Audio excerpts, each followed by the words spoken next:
What is up, Salt community? Welcome to episode 1 of season 2. It's our 19th episode that we have put out on the Monochrome Podcast. We are so excited. I've got Caitlin Johnson here with me, the Salt director. So we're so excited. Welcome to season 2. We're going to have some incredible guests this season. If you didn't listen to the trailer, go listen to that to get a little bit more insight on what's happening. But we're going to be talking to Natalie Runyon, Samar Masad, Lauren Sloat, who's also known as Flurry, and a bunch of other incredible people. We got some great interviews at Salt 2025, all thanks to our good friends at Lens Pro to Go, who gave us an awesome credit for some great cameras. And so that's kind of how we shot all of these at conference. We also had the incredible opportunity to meet with some talented people that we called the Salt Creators. And this was the first year we've ever done this. So today we are premiering the Salt Creator interview with some really, really powerhouse people. You're going to love it. It's very insightful. If you've ever dealt with trying to post on social media or create stuff for your church, which is everything we do. They kind of talk through their processes and how they think about creativity. So that's great. But first, Caitlin, you have some interesting discussion that we're going to have. Fill us in. What are we talking about? I want to talk about the 2025 Grammys. And I hope no one is immediately like, oh, red flag. They're talking about the Grammys. There's so much drama there. But there is so much technology there. And the Grammys were a number of weeks back now. But it brought up this unique conversation that we were having in the office. Billie Eilish did a performance at the Grammys with tons of like really cool LED stuff. And one of Salt's founders, actually, one of the 4 founders, his name is Nick Rivero. He started a company years back called Meptic. They ended up selling to another company called Disguise, but Disguise ran all the LED for that Billie Eilish performance. They did all it was kind of like almost a virtual environment with LED. Best thing I can say is go check out that video. But it brought up this conversation of, are we still using LED in creative ways? Are we at a spot where LED has just become basic, almost like screens for church? I think a lot of medium and smaller churches still are not in a spot where maybe they can afford LED, but everyone's hoping to get there. Whereas the large churches, I know I could name a few churches here in Nashville, LED is just their backdrop. And they almost don't always even do creative things with how they have the panels laid out or the designs. It's just one big wall behind them with new graphics or videos every Sunday. So this begs the question, are we as creatives and creators using LED creatively, or have we gotten bored with LED design for stage? Yeah, I think it's an interesting topic for sure, because it used to be that, I remember back in the day, everyone was grabbing old, shipping pallets, and that was everyone's background, Oh my gosh, yeah. And we call it the youth wall now. Yeah, that got old quick, And so LED wall, I don't think it'll ever get to a point where LED wall is old, But I think there is for example, at Salt this past year, we used LED wall, but we put a filter in front of it to give it a texture. And so I think there's a temptation to just let's just put more and more LED wall up. Make the wall behind us just bigger instead of creative. Yeah. And you can get kind of lazy and just throw some stuff up there. And so it does look good, but maybe there's some ways that, the church could be a little more intentional about how they use those. I've seen a lot lately, just on social media, of people saying use LED wall like a lighting fixture and less a screen. That's a great mindset to have, I feel for it. I will say, I will brag on Salt a little bit. I feel the last 2 years in particular, I guess the last 3 years, we were LED heavy on things, but this last year we had a limited number of LED we could bring into the venue.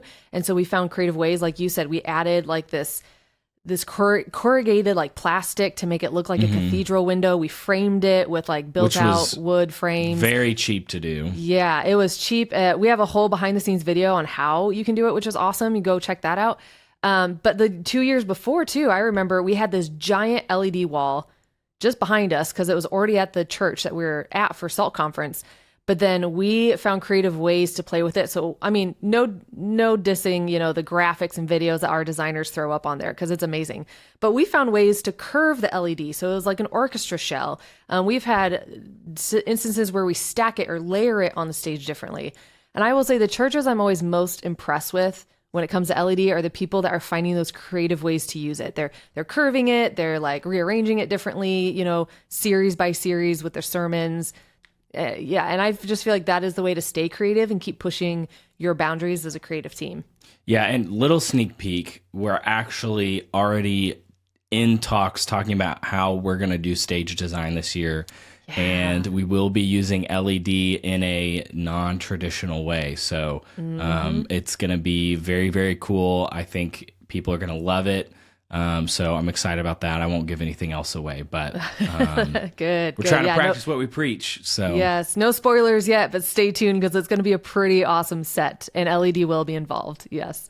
Well, speaking of creatives and being creative, we had some brilliant creative minds come to SALT this year.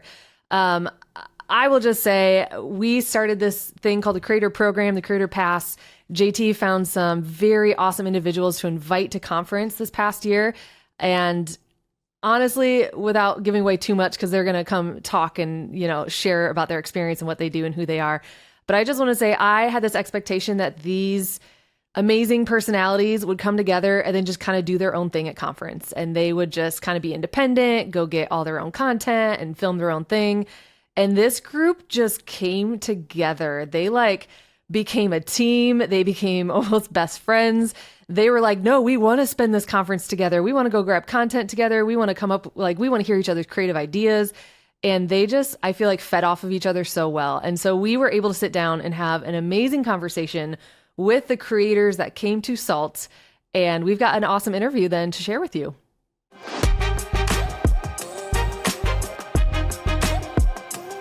I'm Jonathan Malm. I create videos for Instagram and run a company called Sunday Social.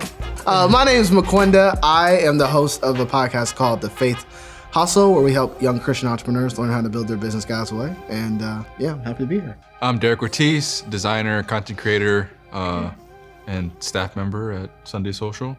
And yeah.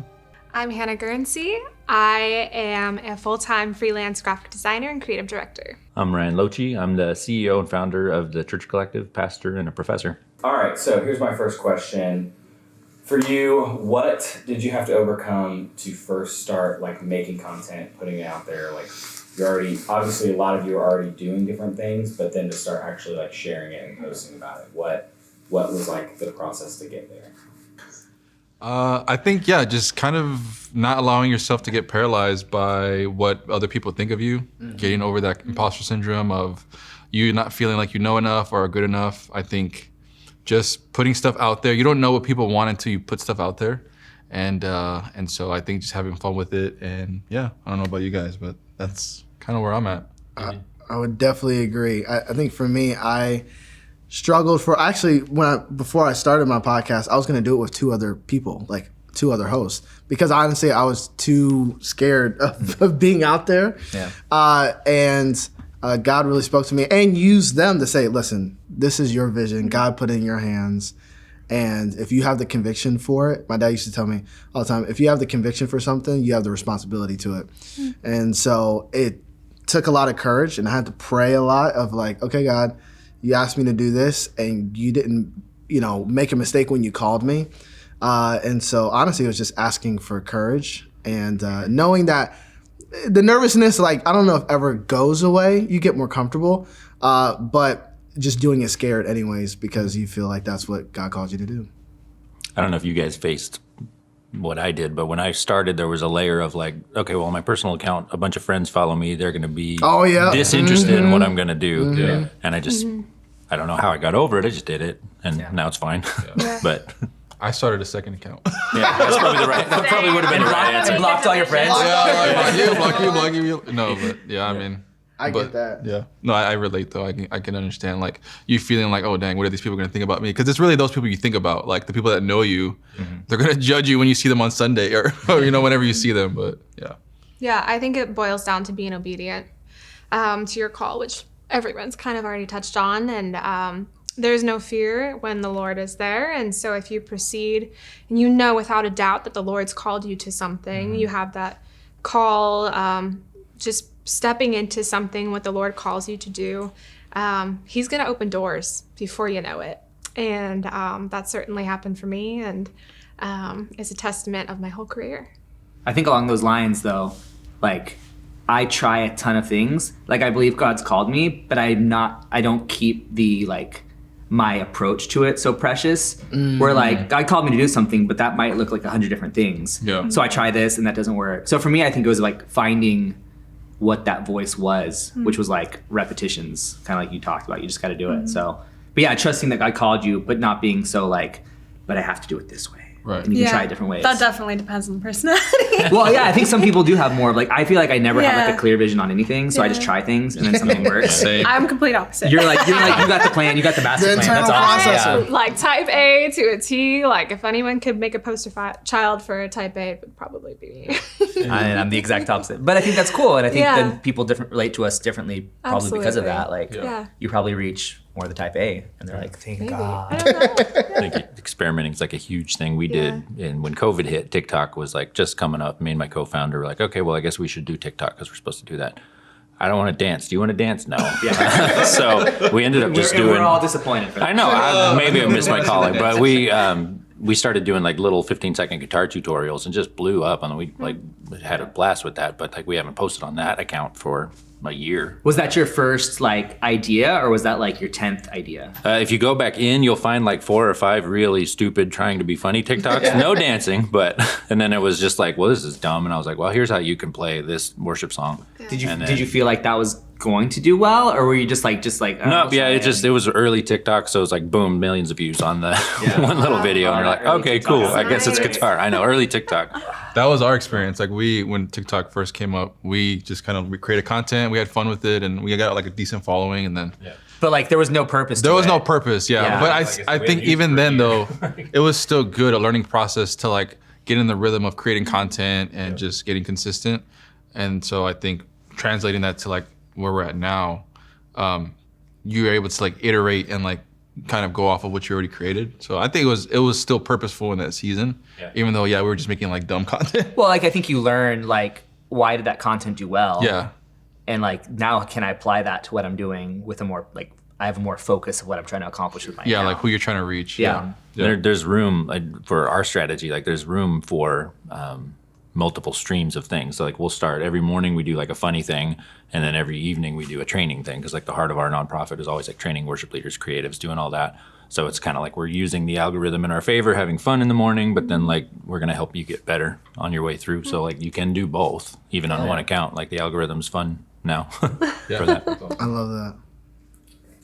Awesome. So kind of going off of that, like you started creating content and you get into it. What does it look like to transition from, okay, I'm just kind of making stuff and I don't really know what I'm doing, to like, okay, now I'm like falling into a lane, I'm building a personal brand, I'm getting really intentional with what I'm doing, and then even getting to the point where like, I think I can do this like full time, or I think I could do this along with like my other job and what I'm doing. What does that journey look like for you guys?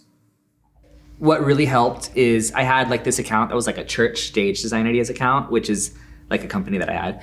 And then I sold that, but I didn't want to lose the followers. So I just like low key transitioned to Jonathan Mom, which I think it was like 6,000 followers. It wasn't a bunch, but like it was such a tight niche, and I expanded it a little bit, but I think it helped me to have such a very specific niche that I was reaching. So then it made it easy for getting sponsorships, or made it easy for knowing exactly what type of content to create, because like I knew who was following me already, and I'm like, what kind of content would they like? And I think that's some of the hard parts when you're starting from scratch, because you're like, what do they even want? I mean, Derek and I talk about this all the time. Like he wants to do this, but he knows all of his followers were like following him for fonts or something. He had a ton of followers for this. And he's like, now I want to expand. But like for me, it was really easy because it was just like, it was an easy lane. And because that niche was so focused, like I knew which companies to approach about like, hey, this is who I reach. I think you'd be a great fit. I want to make a video for you. And it was pretty simple for that. I think that's been huge for me.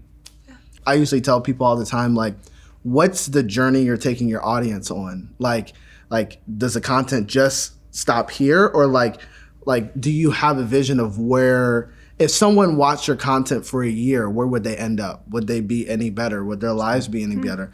And so I guess I'm a type A in this way. I plan it out. Like, I know, like, in a year's time, if you keep watching my content, you should be here. You like have an A to B journey almost. Basically, That's awesome. And so, and then I create products and create different things to help you go from here to here and here to here. And so that's but all of it, like you said, comes from like value, and that, like, at the end of the day, I want my people who listen to thrive, and I want to give them the most I can and just go above and beyond.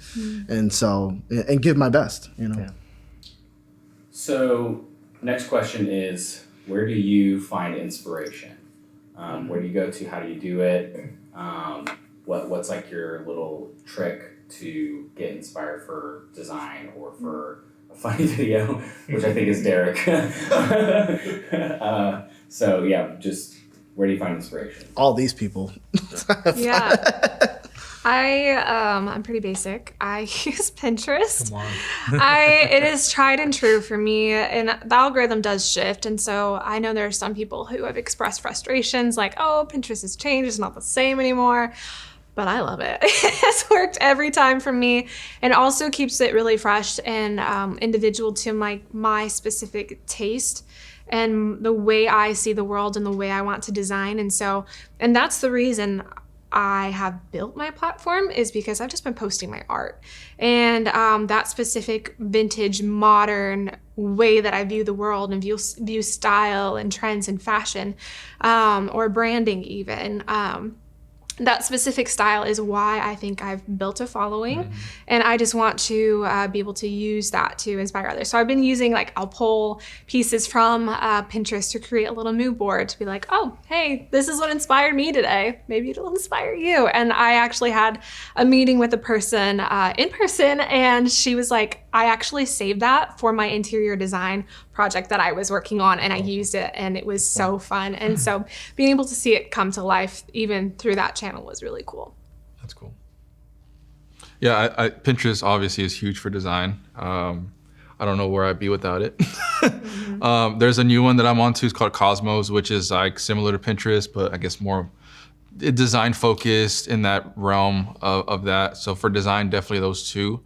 When it comes to content, I mean, I follow a bunch of creators. I'm saving stuff constantly on Instagram, creating little boards and stuff. And then I love watching like long form YouTubers, vloggers, things like that. So I get like creative angles from them, or how people color grade their stuff, or text, the way they put on the screen. I just kind of get inspiration all over. I'm constantly saving stuff and taking screenshots, even though I'll probably never see them again. Or I never go back to my saved stuff, but I convince myself I am. But I'm always like just trying to get stuff downloaded to maybe in the future look back at it to get inspired by it. But yeah, I get inspired. And then me and Jonathan too, we're always bouncing ideas off of each other when we're together. So I love that about us, that we're just like, we kind of know each other's niches already and like the audiences we're trying to reach. And so we're always kind of riffing off of each other to like get the next best idea. I just talk to people. We have a network that we invite people into for our nonprofit, and go live in there every Tuesday night and just talk to people. And that gives us a lot of ideas for just simple content, funny things that have happened, or, difficult transitions that need scripture, and then we'll kind of make content based on that. Derek has a really good line of like, don't wait for inspiration, like set a date for it, like be intentional with it. And so I've taken a lot from that of like, all right, put myself in positions to be inspired, not just hoping that I'm going to be inspired. So that's helped me. Yeah, I think my inspiration, kind of similar, like conversations, yes, but I feel for me, because I try to make content that's like relatable, I pay attention to embarrassing emotions that I have. Like if I'm in church and like I'm like thinking something, I note that. I'm like, I felt this way, because I'm trying to make people feel like, I feel like that's that's the key. Like for me, at least my type of content is like, oh, I felt that, or I thought that, or I've seen that. And so I try to pay attention. I'm like, oh, I felt, like today I did a post about like when you're at a conference and you think you could do better than the person speaking. I think we've all felt that, right? And so like I pay attention to that and I was like, oh yeah, that'd be a funny like idea, because like you're embarrassed to feel that, but you do feel it. And I like I try to like lean into the embarrassing things I feel, and I think that's for me like the inspiration of like, it's using myself as inspiration, but like the worst part of me is my inspiration. Yeah. Dark thoughts. But it's really Dark dark. thoughts. Yeah. Hey, whatever works. Yeah. All right. Next question is, what is something you hope to see in the church when it comes to creativity and technology? What are you guys like dreaming for, praying for, hoping changes, hoping that you see that something continue? You can take that wherever you want. So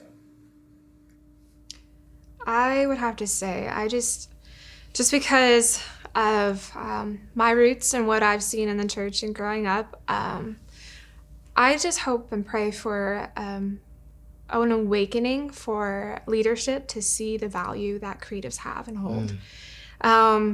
Creatives are the one who do all the work and get no thanks for it. And hey, we needed that. We needed this last minute. Like, good thing we pulled together. Way to go, team. But like the individuality and to be seen and recognized as how important our work is as a creative is so important and validating for us. So to be at a conference that is specifically niche to us is honestly just a breath of fresh air, because we don't get that.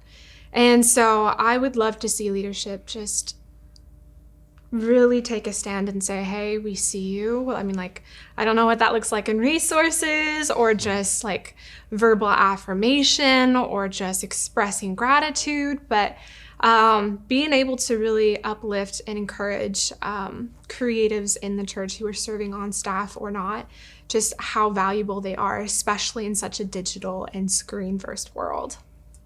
That's good. Yeah, agreed. I'd say, actually, the church I go to, they have a philosophy that like art speaks and art preaches. And so even to the decor, like there's a whole decor team, environments team at the church, because they believe like even that ministers to the gospel and it ministers to people. And so I think I heard a pastor say once, the power to define is the power to fulfill. So if you can't define something, you can't fulfill it.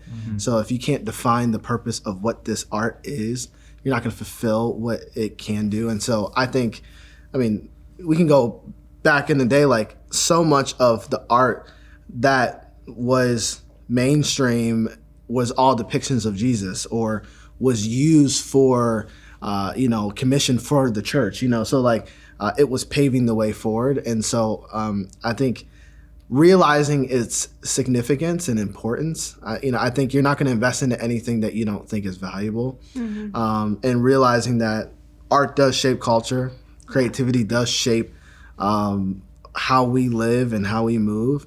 And I guess what I would love to see is, I love that we're getting inspired by other churches, what other churches are doing, but that we can even like not just have what other churches are doing as a standard. Yeah. Like everybody has an LED wall because that's what it is, or everybody has, white everywhere, or everybody's got, whatever it may be. Like I remember like back in the day, like the pallet walls, or like the, everybody had the wood platform. You know what I mean? Like backgrounds, like everyone kind of copies each other, which is fine. But I think for your own context, having a vision for like, hey, like what's the art that's going to speak to our people?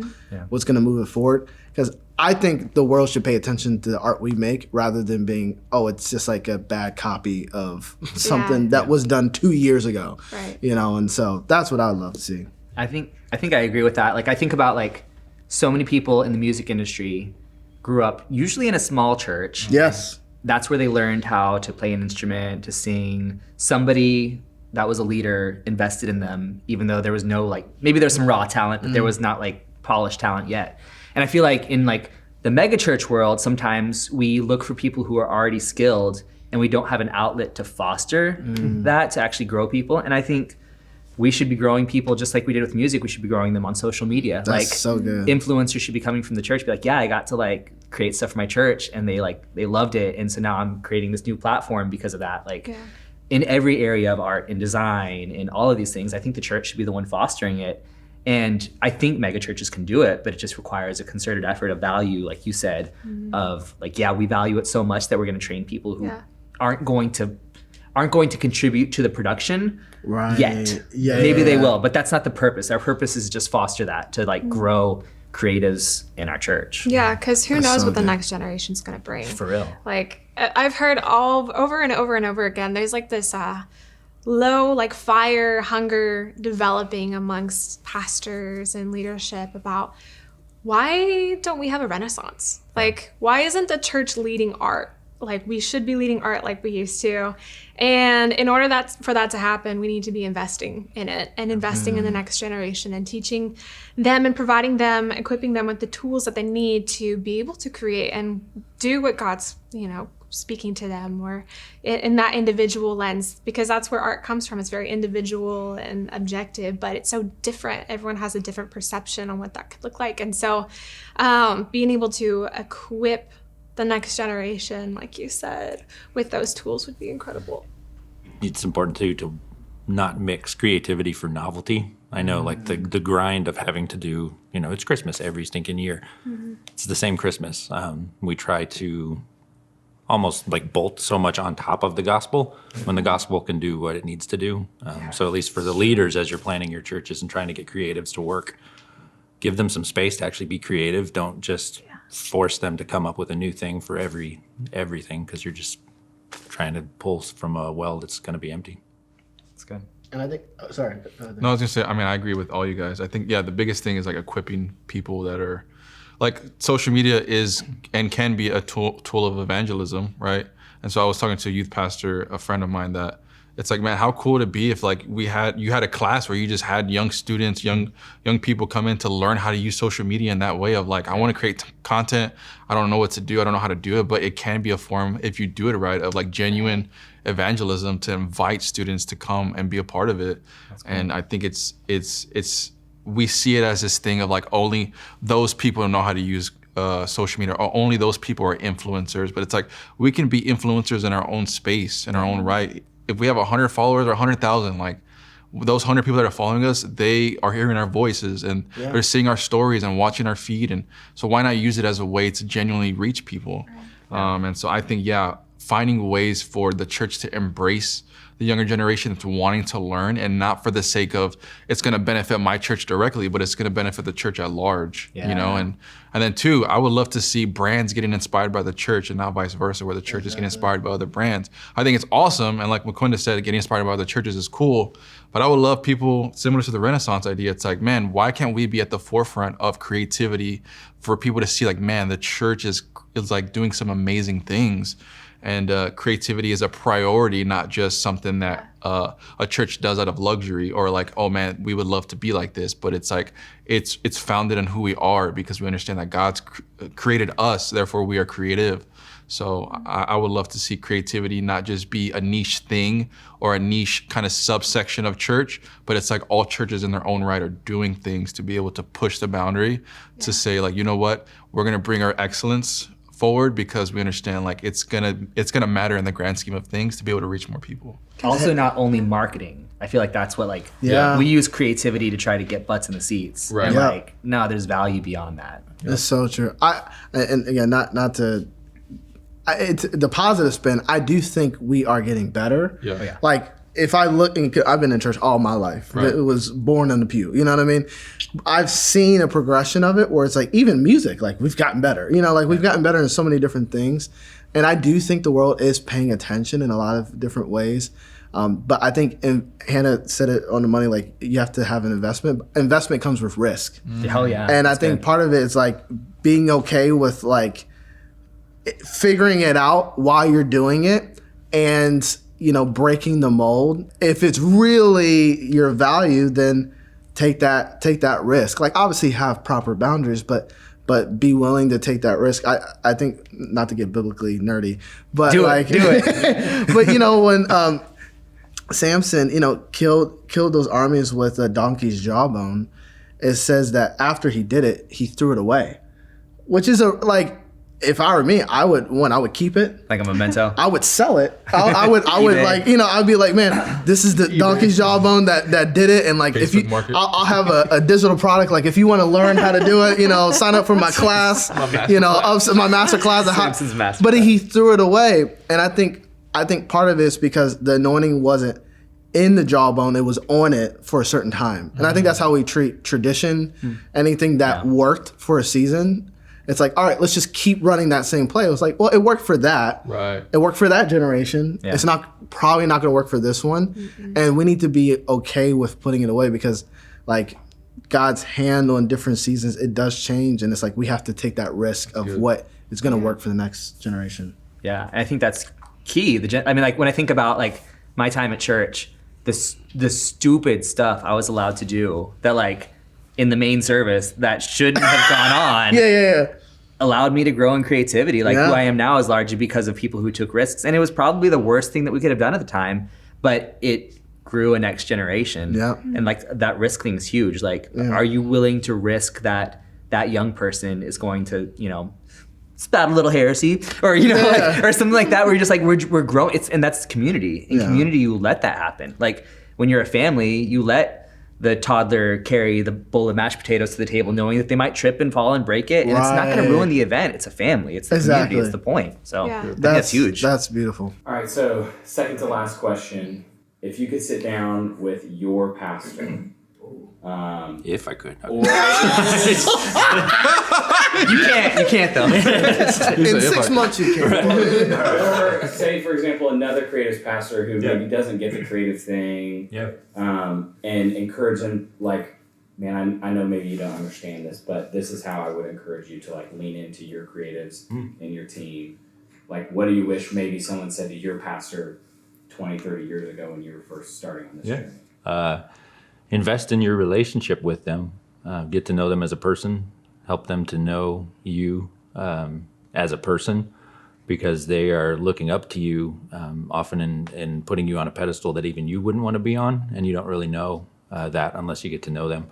You'll give them more room to be creative if you know who they are. You know the risks they're taking, and if they know that you care about them, they're going to be more willing to take those risks and come and talk to you about it. Yeah, I would say just trust us. A lot of us, because we firmly believe that we're called to do this, or have just a consistent pull towards creativity. They might not even know why. Just foster that, because you never know what might sprout from it. And I spend so much time in my craft because I care about it. And I want to deliver the best that I can to my clients, to the design work that I create. And so I would never, ever bring something to leadership or my boss or a client that I wasn't proud of, and or something that wasn't risky. I wouldn't ask you to take a risk that I wouldn't take myself. And so I think just leaning into trust and being okay with the messy process that creativity is. Like, that's what revisions are for. That's what a collaborative process, creative process is for, is to have that back and forth so we land on something both sides are really comfortable with going forward. And so I think just being open to trusting your creative is so paramount to creating something that will last for a long time. That's good. I'm going to go a little different route, if that's okay. I'd say to a pastor, more than that creative needing a boss, they need a pastor. They need a shepherd. They need somebody who will be willing to walk them through different things in life. I think there is a reason why David, probably one of the most creative people we see in Scripture, was plagued with some of the worst mental fortitude and just strongholds in his mind. And people who are creative, it sometimes comes from that place. And so I think I've known a lot of friends that are in church staff that, they have a gift, and so it's squeezed. But it's kind of overlooked, like, hey, I'm actually like a husband, a wife, a father, a mother. Like I need help in just my everyday life. And I think that actually would deepen that trust where it's like, hey, I care about you beyond just what you create and do for me and your job. Because I think that is the blurring line a lot of times when you're on church staff. Like, yes, like you are an employee, but you also are like part of this house. You are part of this family. And so I think not forgetting that and that taking that hat off from time to time and being like, hey, this is not Pastor the boss. This is Pastor the shepherd. Like, I see you, what's going on, and having that that heart to be able to know that, hey, you're going to probably get the best out of your people when you show that you care about their whole world. And so that'd be my encouragement. I know that's a little bit different direction, but I would probably say this. Say, listen, Pastor, there are going to be, chill out, guys. There are going to be some people you're never going to be able to reach because of your age, your personality, socioeconomic background, all this stuff.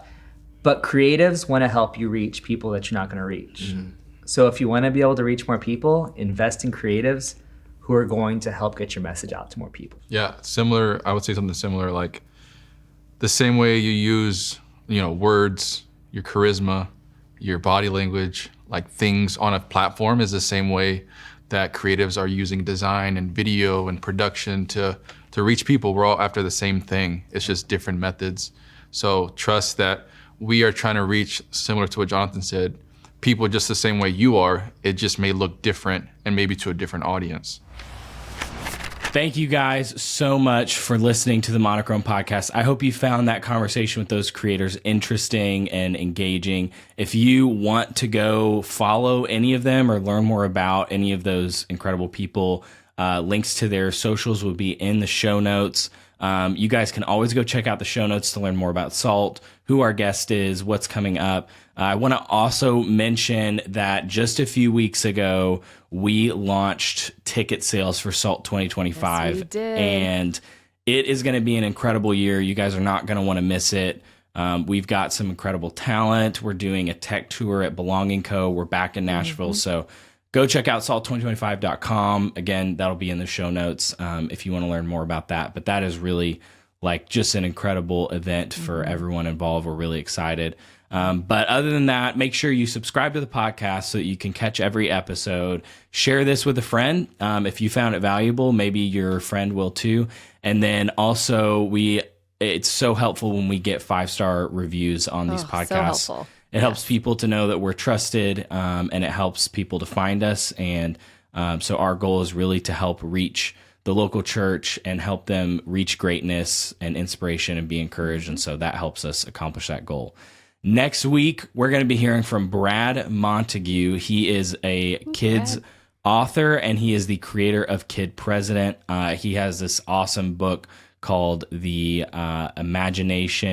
Fantastic Bureau of Imagination. And my daughter absolutely loves that book. So you do not want to miss Brad Montague. He's very creative. So thank you guys so much for listening, and we will see you next week. See you next week.